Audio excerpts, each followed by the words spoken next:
situada de como é que funciona. Então a gente vai começar com as perguntas. A primeira que já é a mais polêmica, que a galera que está escutando geralmente não conhece. E aí eles falam assim, Quimbanda é do mal, é do demônio, vai te matar, isso é o cramunhão e etc.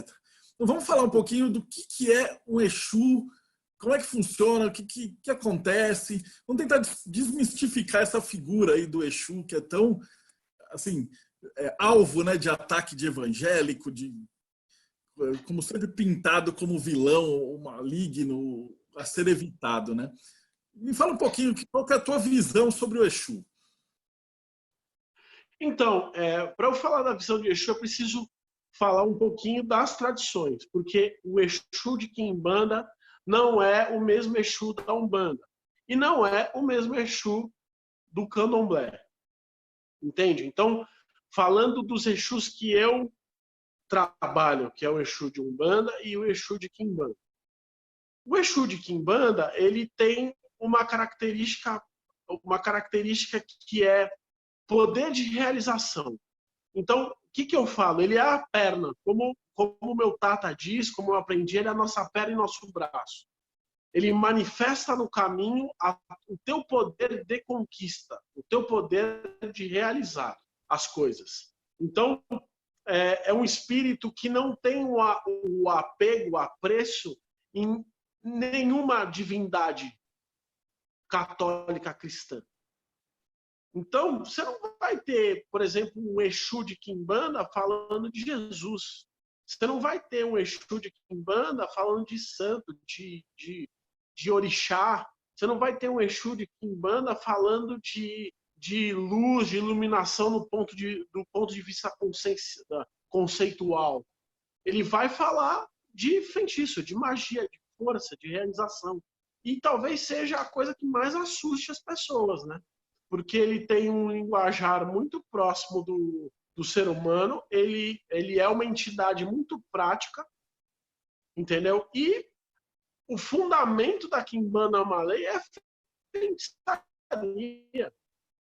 Feitiçaria. Então, você aprender a fazer um feitiço de curar, saber o culto, tem todo um tratado de ervas que você tem que aprender, tem todo um tratado de orô para derrubar um sangue num fundamento para salvar, para realizar, para fundamentar. Então, são tratados que se eu pego o cristão, ele não vai ter nenhum tipo de ligação.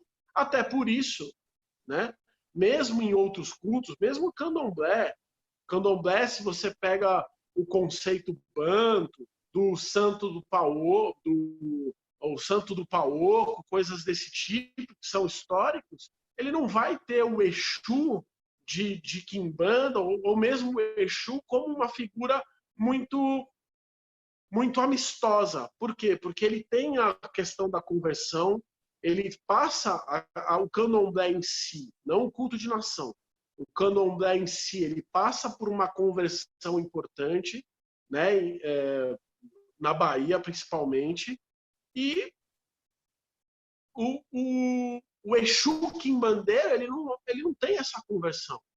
Já o espírito que é o Exu de Umbanda, ele já fala de iluminação, ele pode falar conforme a casa que ele está.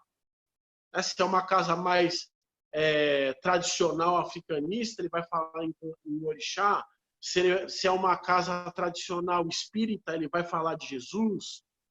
Enfim, é o tipo de espírito. O importante é o que dá choque, que eu vejo, eu estou vendo muito no meu tempo, nesse momento, que é quando eu falo em Exu, o pessoal entende que é um enredo só, que é um espírito só, que todos os espíritos estão dentro de uma esfera, né? Exu significa esfera. E não é. São categorias de espíritos diferentes, com tradições e costumes diferentes.